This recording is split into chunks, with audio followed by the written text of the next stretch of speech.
جو ٹاپک ہے وہ حضرت مجدد الافسانی پہ ہے. یہ اب ہمارا آلموسٹ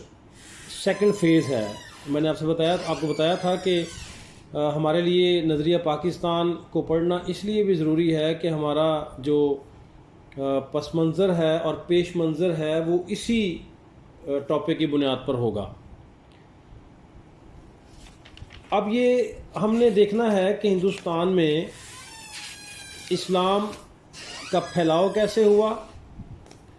اور اس پھیلاؤ کے ساتھ اس کو گمراہ کرنے کے لیے کون کون سی کوششیں کی گئیں اور پھر اس گمراہی سے نکالنے کے لیے کن کن صوفیہ کرام نے کن کن ریفارمرز نے جو ہے وہ اپنی ایفرٹس کی. یہ دیکھیں یہ ہندوستان میں ہم تقریباً مسلمان 1250 سال تک آباد رہے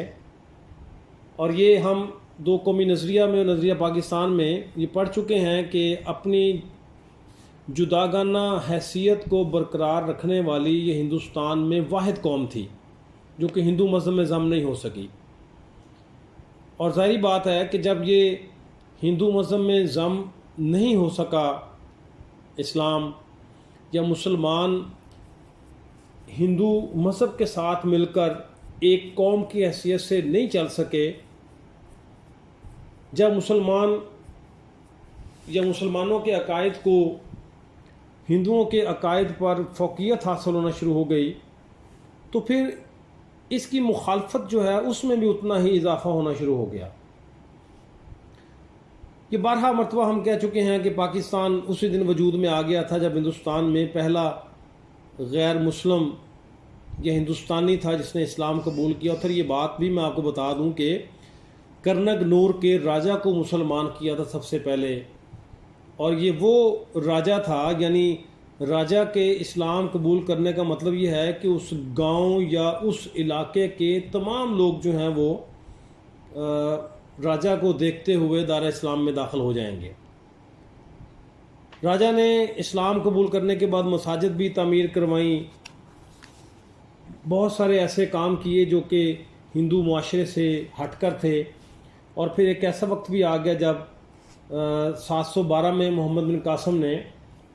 سندھ میں راجہ دہر کو شکست دی اور ملتان تک کے تمام علاقے کو اپنے قبضے میں لے لیا. سندھ سے ہوتے ہوتے باب الاسلام بننے کے بعد یہ معاملہ پنجاب کی جانب گیا، جہاں بہت سارے بزرگان دین تھے جن کے مزارات آج بھی ہمیں کچھ ویری پرومیننٹ ہیں، کچھ کو ڈھونڈنے سے ملیں گے، کچھ ہمارے شہروں کی گلیوں میں، کوچوں میں، محلوں میں وہ مختلف قبروں کی شکل میں موجود ہیں. انہوں نے اسلام کو پنجاب میں بھی پوری طرح سے رائج کر دیا. یعنی اسلام جو ہے وہ تیزی سے بڑھ رہا تھا، مسلمانوں کی تعداد میں اضافہ ہو رہا تھا اور ہندوستان میں مختلف خاندانوں، مختلف قبیلوں، مختلف لوگوں کی حکومتوں کے بعد یہ سلسلہ جو ہے وہ مغلیہ سلطنت تک جا پہنچا. اس میں بہت سارے خاندان آ جاتے ہیں، جیسے غوری ہے، تغلق ہے، سید ہیں، بلبن ہیں، خاندان غلامہ ہیں. یہ بہت سارے لوگ تھے جو اس میں ہندوستان میں برسر اقتدار رہے اور بالآخر لودھی خاندان برسر اقتدار پر آیا اور برسر اقتدار آنے کے بعد مغلیہ سلطنت کے زیر تسلط آ گیا اور ہندوستان پر یہ پھر ایک دور تھا. ظہیر الدین بابر، نصیر الدین ہمایوں، جلال الدین اکبر، نور الدین جہانگیر، شہاب الدین شاہ جہان اور اورنگزیب عالمگیر تک کا دور ہے. اس پورے دور میں ہم نے جس کو ڈسکس کرنا، میں نے بھی کہا کہ یہ مسلمانوں کی حکومت تھی. اسلام پوری طرح وہاں پر رائج نہیں تھا، یا اسلام جو ہے وہ پوری طرح ہندوستان کے کلچر کا حصہ نہیں تھا. اور سونے پہ سہاگا یہ کہ جلال الدین اکبر کا دور حکومت جو کہ 49 ایئرس اپروکسیمیٹ پر مشتمل تھا، یہ ایک بڑا عجیب و غریب دور تھا جس میں کہ اسلام کو پس پش ڈالا گیا، جس میں مسلمانوں کو گمراہ کیا گیا، اور بالآخر مسلمان گمراہی کی طرف جاتے جاتے اکبر بادشاہ کے ایک علیحدہ سے بنائے ہوئے مذہب میں ملوث ہو گئے۔ اکبر بادشاہ کا دور بھی مختلف ادوار کا دور ہے۔ اگر تاریخ اٹھا کر دیکھی جائے تو اس کے جو ابتدائی 20 سال ہیں یہ بڑے اچھے، یہ بڑا دیندار حکمران تھا۔ پھر ایک ایسا دور آیا جس میں ہنگامہ خیزی ہو گئی، یعنی اس نے تمام لوگوں کو اکٹھا کرنے کی کوشش کی۔ اب پتہ نہیں اس کی نیت کیا تھی، لیکن وہ نیت اس لیے ہمیں ظاہر ہوگی جب اس نے 990 عیسوی سے 1014 تک پھر اپنے دین کی تشہیر کرنے کی جو ہے وہ کوشش شروع کر دی، اور یہ وہ دین تھا جس کو دین الہی کہا جاتا تھا۔ یعنی یہ اکبر بادشاہ کا دور وہ دور تھا جس میں اگر مسلمانوں کو گمراہی سے نہ نکالا جاتا، یا مسلمانوں کو اسلام کے بتائے ہوئے اصولوں کی طرف جو ہے وہ نہ لایا جاتا، تو شاید اسلام کی حالت جو ہے وہ ہندوستان میں مختلف ہوتی، یا شاید مسلمان کچھ اور عرصے تک جو ہے وہ گمراہی میں رہتے۔ لیکن یہ ایک بات ذہن میں رکھیں کہ اللہ نے ہر فرعون پر ایک موسیٰ بھیجا ہے۔ یعنی جب بھی یہ اللہ کو محسوس ہوا کہ اس کی نافرمانی کرنے والے لوگ اس حد تک پہنچ گئے ہیں کہ وہ نعوذ باللہ خود کو اللہ سمجھنا شروع کر دیں، خدا سمجھنا شروع کر دیں، تو اس پر جو ہے وہ اللہ تعالیٰ نے کوئی نہ کوئی موسیٰ ضرور بھیجا اور ان پر کوئی عذاب ضرور نازل کیا ہے۔ اسی طرح اکبر بادشاہ بھی اپنے دور کا ایک فرعون تھا جو یہ کہا کرتا تھا کہ میں ہی تمہارا پروردگار ہوں، میری ہی عبادت کرو۔ جب وہ اپنے دربار میں آتا تھا، جب وہ وہاں پر بیٹھا کرتا تھا، تو وہ اکبر کا ہی وہ نکارہ بجاتے تھے، اور اکبر کے ہی نعوذ باللہ جو ہے وہ خدائی دعوے کو جو ہے وہ پروموٹ کرتے تھے۔ یہ میں نے آپ سے کہا کہ اسلام جو ہے وہ اس سے پہلے اتنا زیادہ پھیل چکا تھا کہ ہندو بذات خود خوفزدہ تھا، لیکن اسلام کو نقصان نہیں پہنچا سکا۔ تاریخ اس بات کی گواہ ہے کہ اسلام کو جب بھی نقصان پہنچایا ہے مسلمانوں نے پہنچایا ہے۔ لیکن یہ ہندوستان میں اسلام کی تبلیغ کے ساتھ، اسلام کے پھیلاؤ کے ساتھ، اسلام کی اشاعت کے ساتھ، اور یہ اشاعت کی وجہ کیا تھی؟ میں نے آپ کو گزشتہ لیکچر میں بھی کہا تھا کہ کم از کم 2 معاملات ایسے تھے: عورت کا مقام اور ذات پات کا نظام۔ یہ طبقاتی نظام ایک ایسا نظام تھا کہ جس نے چھوٹی ذات کے ہندوؤں کو جو کہ شودر تھے انہیں اسلام کی طرف راغب کیا، اور پھر جب ہندوؤں کو اس بات کا احساس ہوا کہ چھوٹی ذات کے ہندو جو ہے وہ جوک در جوک مسلمان ہو رہے ہیں، تو پھر انہوں نے جو ہے وہ اسلام کے پھیلاؤ کو روکنے کے لیے ہندو معاشرے کی خامیوں کو روکنا شروع کر دیا، تاکہ چھوٹی ذات کے لوگ جو ہے وہ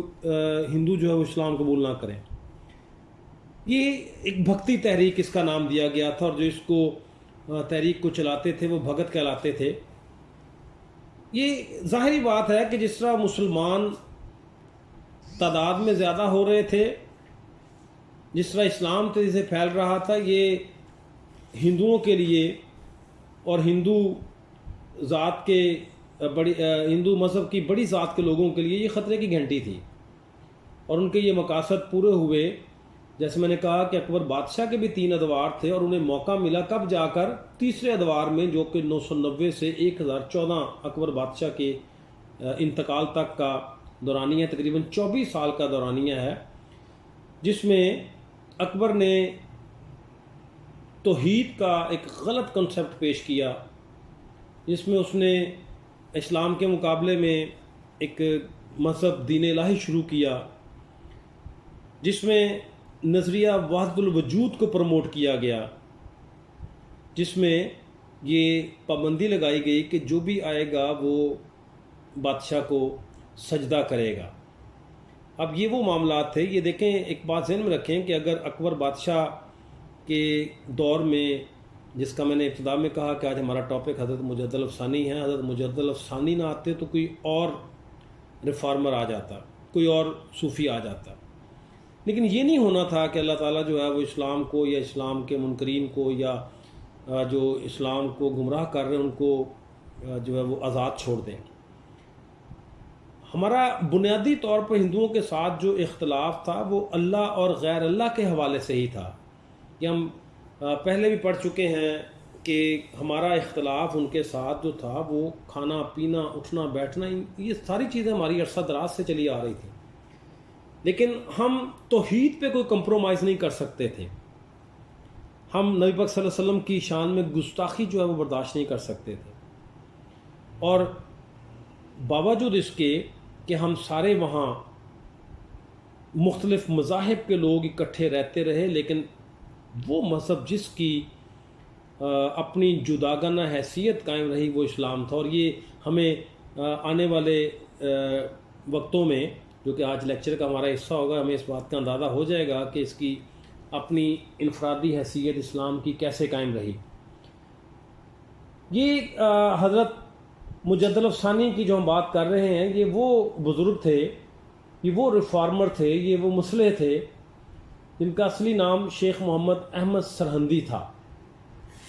اور آپ کا شجر نسب جو ہے تقریباً 32 پشتوں سے جا کر حضرت فاروق اعظم سے ملتا تھا، حضرت عمر فاروق جو ہے ان سے جا کر ملتا تھا۔ تو حضرت مجدد الافسانی اس لیے کہتے ہیں کہ دوسرے 1000 سال کے لیے بعض احادیث سے یہ بات ثابت ہوتی ہے کہ ہر 1000 سال کے بعد دین کی سربلندی کے لیے اللہ نے ایک بلند پایا جو ہے مجدد کو بھیجا، اور یہ کہا جاتا ہے کہ حضرت عمر بن عبدالعزیز کے بعد دوسرے 1000 سال کے مجدد آپ تھے، اور یہ انہوں نے اس بات کو سچ بھی ثابت کیا۔ اکبر بادشاہ کے دور میں ہمیں جو سب سے زیادہ مسئلہ درپیش تھا وہ نظریہ توحید تھا۔ اب نظریہ توحید کیا ہے کہ اللہ ایک ہے، وحدہ لا شریک ہے، اس کا کوئی شریک نہیں ہے، اور اگر ہندو مسلمان حکمران کے دور میں اس نظریے کو تبدیل کرنے کی کوشش کریں کہ اللہ کے ساتھ وہ نعوذ باللہ اکبر بادشاہ کو شریک ٹھہرا دیں، یا وہ ایسے اقدامات کریں جس کی کہ اسلام میں اجازت نہیں ہے لیکن اس کو اسلام کا حصہ بنا دیا جائے، گائے کو ذبح کرنے پر پابندی لگا دی جائے، یا کچھ ایسے اقدامات کیے جائیں جو کہ ہندو تو اس سے خوش ہو سکتے ہوں لیکن اسلام کے خلاف ہو، اللہ کی اور اس کے رسول کی تعلیمات کے خلاف ہو۔ 3-4 چیزیں ایسی تھیں جن کا روکنا بڑا ضروری تھا، اور یہ ایسا نہیں تھا کہ یہ حضرت مجدد الافسانی سے پہلے یہ چیزیں نہیں تھیں، اور یہ ایسا بھی نہیں تھا کہ حضرت مجدد الافسانی سے پہلے کسی نے روکا نہیں ہوگا، کسی نے اصلاح نہیں کی ہوگی۔ یقینی طور پر چھوٹے لیول پر مختلف علاقوں میں، مختلف گاؤں میں، مختلف گلی محلوں میں یہ ایسی تبلیغیں جو ہیں وہ صوفیہ کرام کرتے رہے ہوں گے، لیکن مجموعی طور پر کل ہندوستان لیول پر جس شخص نے یہ کوششیں کی اس کا نام حضرت مجدد الافسانی ہے۔ اور سب سے اہم بات کیا تھی کہ جو ہندو مذہب کی یلغار تھی اس کو کیسے روکا جائے، اور یہ وہ یلغار تھی جو کہ ہماری روزمرہ کی ثقافت کا حصہ بنتی جا رہی تھی۔ اب ہندوستان میں ایک برہمن ذات کے ہندو نے جب مسجد کی اینٹوں اور پتھروں کو اپنے قبضے میں لے کر اس سے مندر تعمیر کیا، تو یہ ہماری مذہبی روایات کے خلاف ہے کہ آپ مسجد کی اینٹوں کو یا مسجد کے پتھروں کو لے کر اس سے مندر تعمیر کر دیں، اس لیے کہ جب پتھر بازار سے مارکیٹ سے لایا جاتا ہے اس کی کوئی حیثیت نہیں ہوتی، لیکن جب وہ مسجد میں لگ جاتا ہے تو پھر وہ پاک ہو جاتا ہے۔ اب دیکھیں کہ پھر ہم جوتیاں اتار کر اندر جاتے ہیں، اور یہ اگر اس میں رکاوٹ ڈالنے کی کوئی کوشش کرے اور اس کے خلاف بادشاہ کے دربار میں جائے اور بادشاہ اس پر مسلمان بادشاہ اس پر ایکشن لینے کے بجائے اس معاملے کو رفع دفع کروا دے، اس کا مطلب یہ ہے کہ آئندہ سے کوئی بھی ہندو مسجد کی اینٹیں پتھر اور دیگر مٹیریل کو لے کر اس سے وہ مندر تعمیر کرتا رہے گا۔ اسی طرح خانقاہ اور مسجد ان کے مقابلے میں کوئی مندر آ جائے اور آپ نے کوئی سڑک کی تعمیر کرنی ہے، مسجد اور مندر کو شہید کر دیا، مسجد اور خانقاہ کو شہید کر دیا جائے، مندر کو رہنے دیا جائے، تو اس کا مطلب یہ ہے کہ یہ آپ ایک نیا مذہب ہی نہیں بنا رہے، بلکہ آپ ہندو مذہب کو اس میں غالب حیثیت دے رہے ہیں، ڈومیننٹ کر رہے ہیں۔ اور یہ ظاہری بات ہے کہ اگر ان رسم و رواج پر پابندی عائد نہ کی جاتی جو کہ اسلام کے خلاف تھے، جو کہ اسلامی معاشرے کے خلاف تھے، تو اس کا مطلب یہ ہے کہ آئندہ سے یہ ہندوستان کے کلچر کا، ہندوستان کی ثقافت کا حصہ بن جاتا۔ گائے پر ذبح کرنے پر پابندی لگا دی جائے، رمضان المبارک کا احترام نہ کیا جائے جبکہ ہندوؤں کے تہوار ایکادشی کے موقع پر کھانا پینا چھوڑ دیا جائے اور مسلمانوں کو بھی مجبور کیا جائے، جزیہ معاف کر دیا جائے۔ اس کی وجہ یہ تھی کہ اکبر کے دربار میں ہندو اکثریت میں تھے، اور جب اکبر بادشاہ کی شادی ایک ہندو مہارانی کے ساتھ کر دی گئی اور اس ہندو مہارانی نے اکبر بادشاہ کی ہمدردیاں حاصل کرنے کے لیے ایک مسجد بھی تعمیر کروا دی، جس سے اکبر بادشاہ خوش ہوا اور خوش ہو کر شاید اس نے بے تحاشا مندر تعمیر کروا دیے ہوں گے۔ یہ اکبر بادشاہ کا رویہ جو ہے یہ ڈے بائی ڈے اسلام کو پس پش ڈال کر ہندو مذہب کو پرومیننٹ کر رہا تھا، اور یہ ممکن نہیں تھا کہ اسلام میں کسی بھی دوسرے مذہب کی ملاوٹ ہو۔ اگر اسلام میں کوئی دوسرے مذہب کا شخص آئے گا تو وہ پھر اسلام خالص اسلام کا ہو جائے گا، اور یہ ممکن نہیں ہے کہ آپ کسی دوسرے مذہب کو اسلام میں شامل کرنے کے بعد کہیں کہ جی ہم تمام ایک قوم ہیں، اس لیے کہ رام اور رحمان ایک قرار نہیں دیے جا سکتے۔ جبکہ اکبر بادشاہ کے دربار میں ایسے صوفیہ کرام بھی موجود تھے جو یہ کہتے تھے کہ رام اور رحیم ایک ہی ہے، اور یہ خالصتاً کفر کا کنسیپٹ تھا۔ اور اگر اس بات کو نہ روکا جاتا، میں پھر دہرا رہا ہوں کہ یہ اگر اکبر بادشاہ نہ، اگر حضرت مجدد ثانی نہ ہوتے تو کوئی اور ہوتا، لیکن یہ ایسا نہیں تھا کہ کوئی بھی شخص اسلام میں آ کر کسی دوسرے مذہب کی ملاوٹ کر کے اللہ کی ذات میں کسی اور کو شریک کر دے، یہ ایسا ممکن نہیں تھا۔ اسی طرح رام اور رحیم کو اگر ہم دیکھیں تو یہ بات بڑی کلیئر ہے۔ ہم کہتے ہیں کہ اللہ ایک ہے، وحدہ لا شریک ہے، نہ اس کا باپ ہے، نہ بیٹا ہے، نہ وہ کھاتا ہے، نہ پیتا ہے، نہ اس کو نیند آتی ہے۔ لیکن اس کے مقابلے میں اگر ہم دیکھیں کہ ہندو رام کی، کرشن کی اور اس طرح کی دوسری شخصیتوں کی جو پوجا کرتے ہیں، وہ ماں باپ سے پیدا ہوئے تھے۔ رام جسد کے بیٹے، لکشمن کے بھائی اور سیتا کے خاوند تھے، جبکہ رام اپنی بیوی کی حفاظت بھی نہیں کر سکا جب وہ مر گئی۔ تو ظاہری بات ہے کہ ہندوؤں کا جو بت یا جس کی وہ پوجا کرتے ہیں، یا ہندوؤں کے رام اور کرشن جیسے لوگ جن کی وہ عبادت کرتے ہیں، وہ اپنے لوگوں کی بھی حفاظت نہیں کر سکے تو پھر پوری ہندو قوم کی وہ حفاظت کیسے کریں گے؟ اور رام اور کرشن جو ہیں یہ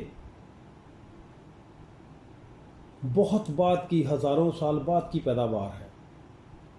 جبکہ رام رحیم جو ہے، رحمان جو ہے، یہ اللہ تعالیٰ کے ناموں میں سے نام ہے۔ تو یہ جو نظریہ توحید کا کانسیپٹ تھا، یہ بنیادی طور پر ہندوستان میں حضرت مجدد الافسانی کی کوششوں سے مسلمانوں کی اصلاح کے لیے تھا، ان کو گمراہی سے نکالنے کے لیے تھا، تاکہ وہ کسی ایسے مذہب میں نہ الجھ جائیں جس میں وہ نہ مسلمان رہیں اور نہ ہی کسی دوسرے مذہب کا حصہ بن سکیں۔ اکبر بادشاہ نے اس معاملے کو سیٹل کرنے کے لیے ایک مذہب بنا دیا تھا جس کو دین الہی کہا جاتا تھا۔ اب ظاہری بات ہے کہ ہندوستان میں مسلمانوں کی حکومت تھی، مسلمان حکمران تھا، جس کے دائیں بائیں دربار میں حواریوں کی تعداد کی اکثریت ہندو تھی، اور وہ بادشاہ کو ایسے مشورے دیتے رہتے تھے جس سے کہ مقصد ان کا ہندوستان میں اکبر بادشاہ کی حکومت کو طوالت دینا تھا، خاص اس کے لیے ان کو اسلام بھی داؤ پہ لگانا پڑ جائے۔ اب اگر ہم یہ دیکھیں دین الہی کو، تو دین الہی بنانے کے بھی 3 مقاصد تھے بنیادی طور پر، کہ قومی حکومت بن جائے جس میں کسی کو یہ نہ ہو کہ یہ مسلمانوں کی ہے، یہ ہندوؤں کی ہے، یا یہ مسلمانوں کی حکومت ہے صرف مسلمانوں کے لیے، یہ پورے ہندوستان کے لوگوں کے لیے ہے۔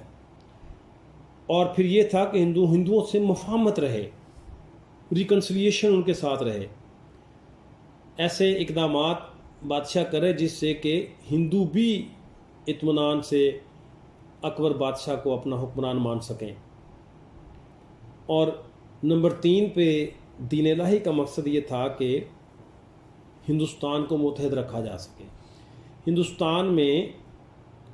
تقریباً 600 سے زیادہ ریاستیں تھیں، اور ان تمام ریاستوں پر مسلمانوں کی ہی حکومت نہیں تھی، وہاں پر ہندو راجے، مہاراجے، سکھ، راجپوت، مرہٹے، جاٹ، مختلف قوموں کے لوگ حکمران تھے، اور وہ ایک ایسا مذہب لانا چاہتا تھا جس میں ان تمام مذاہب کے اہم نکات کو یکجا کر لیا جائے، تاکہ اسلام کی وجہ سے جو ان کی نفرت ہے وہ ختم ہو جائے، اور یہ جو کنسیپٹ ہو کہ جی ہندوستان میں مسلمانوں کی حکومت ہے، اس کو بھی دور کیا جا سکے۔ اکبر نے اپنے درباریوں اور مشیروں کے ساتھ مل کر بابا گرو نانک کے فلسفے پر چلتے ہوئے صلح کی پالیسی اپنائی۔ سکھوں کا جو ابتدائی طور پر جو لوگ تھے، گرو تھے، وہ گرو نانک وغیرہ، اب اس میں یہ تھا کہ ہندوستان کو ایک لادینی ریاست میں تبدیل کر دیا جائے۔ لادینی ریاست ہم اس کو کہتے ہیں یہ جہاں پر سرکاری طور پر کوئی مذہب نہ ہو، لوگوں کا ایک انفرادی معاملہ ہو کہ ہر شخص اپنے مذہب کا انفرادی طور پر ذمہ دار ہے، ریاست کی اسٹیٹ کا کوئی مذہب نہ ہو۔ اکبر نے اس بات کے پیش نظر ہندوستان کے تمام مذاہب بشمول اسلام کی چیدہ باتوں کو شامل کر کے ان کا ایک امیزہ بنایا، اور ایک نیا دین، ایک نیا مذہب متعارف کروا دیا جس کو دین الہی کہا گیا۔ اب اکبر کی مفاہمتی پالیسی، متحدہ ہندوستان یا قومی حکومت کا کنسیپٹ ایک طرف، لیکن اس سے جتنا نقصان اسلام کو پہنچ سکتا تھا یا جتنا نقصان مسلمانوں کو پہنچا وہ آج تک پورا نہیں ہو سکا۔ یہ بات روز روشن کی طرح واضح ہے، میں نے بھی بیش مرتبہ یہ بات اس کا ذکر کیا ہے کہ تمام مذاہب ایک دوسرے مذہب میں ضم ہو سکتے ہیں، لیکن اسلام کسی مذہب میں ضم ہو گیا تو وہ اسلام نہیں رہے گا، اپنے مذہب میں کسی کو ضم کر لے گا تو اس شخص کو مسلمان کر دے گا۔ اب یہ دین الہی بظاہر ایسے لگتا ہے کہ اللہ کا دین، لیکن یہ اللہ کا دین نہیں تھا۔ اس کو پھر ہم نے اس کی کریکشن کی، اس کی وضاحت کی دو طریقوں سے۔ ایک تو ہم نے اس کا نام دین اکبری رکھ دیا کہ اکبر کا دین، اور لوگوں کو اس سے آگاہ کرنے کے لیے حضرت مجدد الافسانی نے اس کے اگینسٹ جو دین کا لفظ استعمال کروایا وہ دین محمدی کہا۔ یعنی اللہ کا دین، اور اللہ کا دین کون سا ہے؟ جس میں حضرت محمد صلی اللہ علیہ وسلم پر ایمان، ان کے ختم نبوت پر ایمان، جس نے اللہ کی اطاعت کی اس نے رسول کی اطاعت کی، جس نے رسول کی اطاعت کی اس نے دراصل اللہ کی اطاعت کی۔ یہ کنسیپٹ اللہ کو ماننے کا مکمل ہوتا ہے لا الہ الا اللہ محمد رسول اللہ صلی اللہ علیہ وسلم، کہ جس نے اللہ کو مانا اس کے بعد آخری نبی حضرت محمد صلی اللہ علیہ وسلم پر ایمان لایا۔ لہذا اکبر بادشاہ کے اس کنسیپٹ دین محمدی، دین الہی کے مقابلے میں، جس کو پھر دین اکبری کہا، پھر دین محمدی کا کنسیپٹ متعارف کروایا گیا، اور انہوں نے اپنے طور پر یہ پوری بات باور کروانے کی کوشش کی کہ اکبر کا دین دین الہی یعنی اللہ کا دین نہیں ہے، یہ اکبر کا دین ہے۔ اور یہ اس کا بھی ایک مناظرہ کروانے کے بارے میں سوچا اکبر بادشاہ نے۔ اس کے مریدین نے، اکبر بادشاہ کے مریدین نے اس کو یہ مشورہ دیا کہ آپ ایک مناظرہ کروا لیں، ریاست میں رہنے والے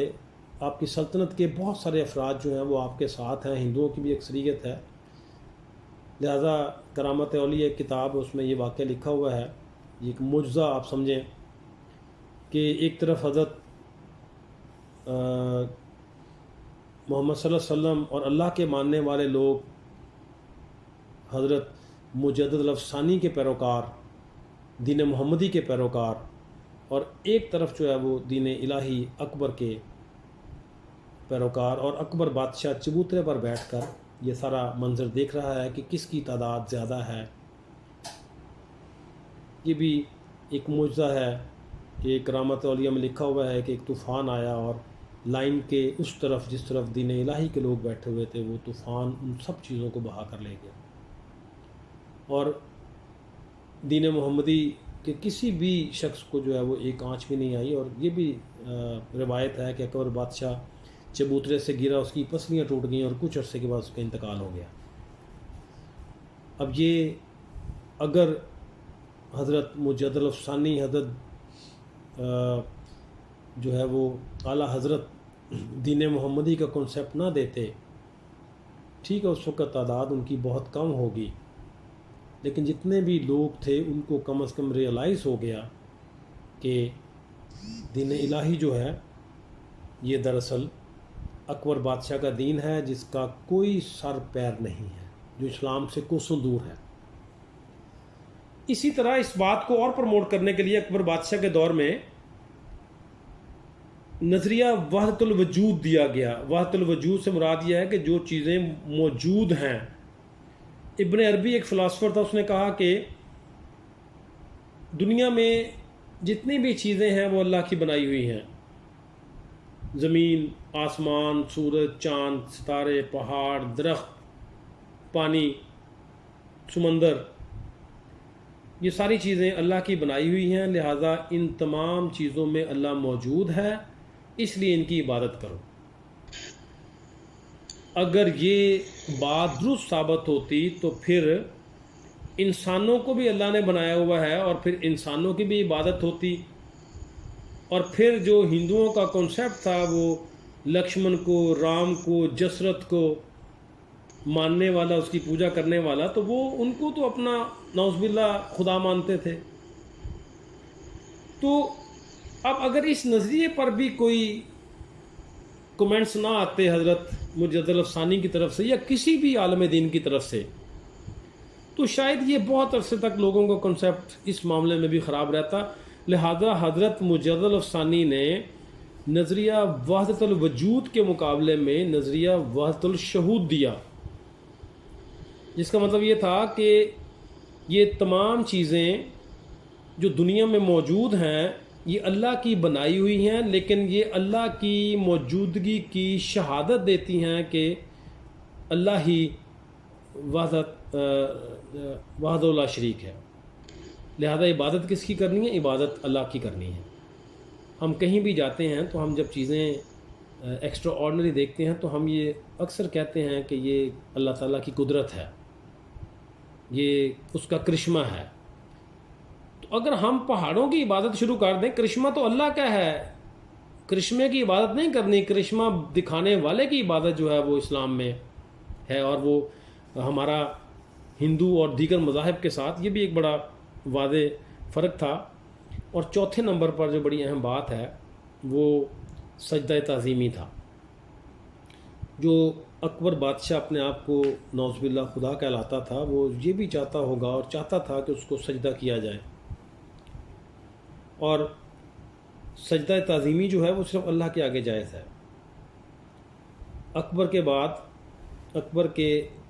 مرنے کے بعد جہانگیر میں بھی یہ چیزیں موجود تھیں، لیکن اتنی اگریشن نہیں تھی جتنی اکبر بادشاہ کے دور میں تھی. جہانگیر کے دور میں بھی حضرت مجدد الافسانی موجود تھے. انہوں نے سجدہ تعظیمی سے منع فرمایا کہ سجدہ صرف اللہ کے لیے ہے. اور جب جہانگیر کے دربار میں موجود لوگوں نے بادشاہ سے اس بات کا اصرار کیا کہ اگر یہ سجدہ تعظیمی نہیں کرے گا یا سجدہ تعظیمی کو نہیں مانے گا تو پھر باقی جو ہے وہ آپ کی رعایا آپ پر جو ہے وہ سجدہ کرنے سے گریز کرے گی. اسی اثناء میں مصائبین کے کہنے پر جہانگیر نے حضرت مجدد الافسانی کو اپنے دربار میں بلوایا اور سجدہ کرنے کے لیے کہا. آپ نے سجدہ کرنے سے انکار کر دیا. آپ کو گوالیار کے قلعہ میں بند کر دیا گیا تاکہ باقی لوگوں کو عبرت ہو کہ جی اس نے سجدہ نہیں کیا تو اس کو گوالیار کے قلعہ میں بند کر دیا، حالانکہ یہ بہت بڑا عالم ہے، یہ مجدد ہے. 1 سال بعد حضرت مجدد الافسانی کو گوالیار کے قلعہ سے رہائی ملی. روایات 2 طرح کی ہیں. ایک روایت یہ ہے کہ 1 سال کے عرصہ میں گوالیار کے قلعہ میں جتنے بھی لوگ تھے، جتنے بھی غیر مسلم تھے، ان کو دارِ اسلام میں داخل کر دیا. جو مسلمان گمراہ تھے ان کو گمراہی سے نکالا. اس کا مطلب یہ تھا کہ گوالیار کے قلعہ میں بند ہونے کے باوجود اسلام جو ہے وہ تیزی سے پھیل رہا تھا یا مسلمانوں کی اصلاح ہو رہی تھی. دوسری روایت یہ ہے کہ جہانگیر نے خواب میں یہ دیکھا کہ مجدد الافسانی نے ان کو تخت و تاج سمیت پٹخ کر زمین پر پھینک دیا ہے، جس سے کہ جہانگیر کی موت واقع ہو گئی ہے. اور پھر یہ ہمارے ہاں بہت ساری مثالیں موجود ہیں کہ ہمارے حکمران سپرسٹیشس ہوتے ہیں، ایسی باتوں میں ان کا بڑا یقین ہوتا ہے. لہذا جہانگیر نے حضرت مجدد الافسانی کی رہائی کا حکم دے دیا. رہائی کے لیے ہمیشہ شرائط جو ہے وہ رہا کرنے والے کی ہوتی ہیں، لیکن یہاں پر شرائط جو ہیں وہ رہائی پانے والے کی تھی. حضرت مجدد الافسانی کی طرف سے شرائط تھیں، کو 8-9 قسم کی شرائط تھی، جن میں بڑی اہم تھی کہ بادشاہ اس وقت میں گوالیار کے قلعہ سے رہا ہوں گا جب بادشاہ میرے سامنے جو ہے وہ، یا بادشاہ اپنے محل کے باہر جو ہے اپنے ہاتھ سے گائے کو ذبح کرے گا. بادشاہ مسجد کی تعمیر جو ہے وہ شروع کرے گا، یا بادشاہ جو ہے وہ شہید شدہ مسجد کی جو ہے وہ تعمیر کر. اور اس طرح کی اور بہت ساری باتیں تھیں کہ اسلامی طرز کے مطابق جو ہے وہ وزارتیں تشکیل دی جائیں گی، اور ایسے بہت سارے معاملات تھے. اور اس شرط پر جو ہے وہ ان کو رہائی دی گئی، حالانکہ بارہا مرتبہ حضرت مجدد الافسانی کو یہ موقع ملا کہ وہ برس اقتدار آ جائیں۔ اس وقت کا جو سپہ سالار تھا اس نے بھی اکبر بادشاہ کے خلاف حضرت مجدد الافسانی کو بارہا مرتبہ کہا کہ جی سپہ سالار میں ہوں، آپ اگر خواہش رکھیں تو میں آپ ہندوستان کا جو ہے وہ حکمران جو ہے وہ آپ بن سکتے ہیں، لیکن ایسا نہیں ہوا۔ انہوں نے کبھی بھی اس کی خواہش نہیں کی کہ وہ اقتدار میں آئیں، وہ تو ہندوستان کے مسلمانوں کی اصلاح چاہتے تھے۔ یہ مختلف معاملات تھے جو حضرت مجدد الافسانی کے حوالے سے تھے، اور یہی وجہ ہے کہ نظریہ توحید یا نظریہ وحدت الوجود، اس کے مقابلے میں نظریہ وحدت الشہود، اور جو اکبر بادشاہ یا جہانگیر بادشاہ کے آگے سجدہ تعظیمی سے گریز،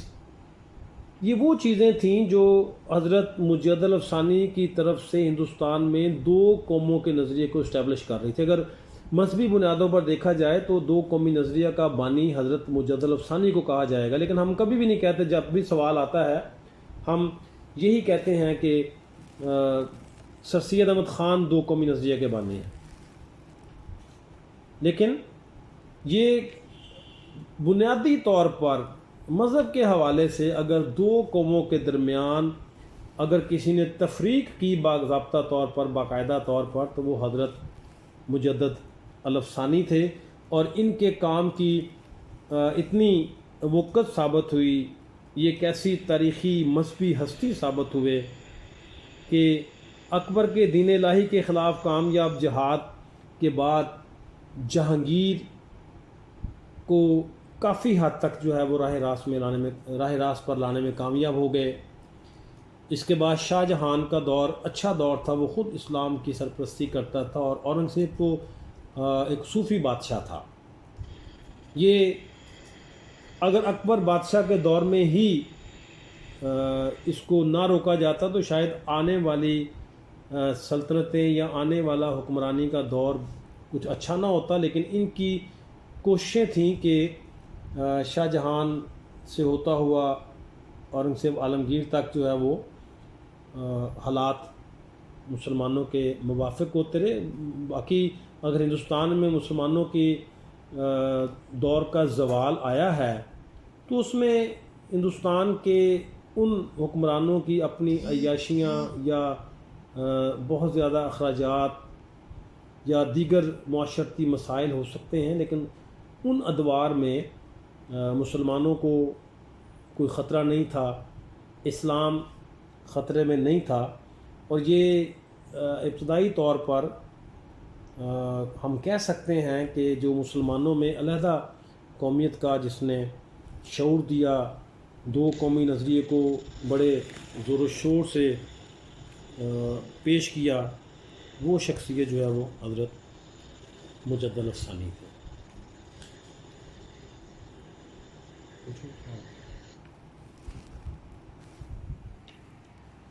کوئی سوال پوچھنا چاہ رہے ہو؟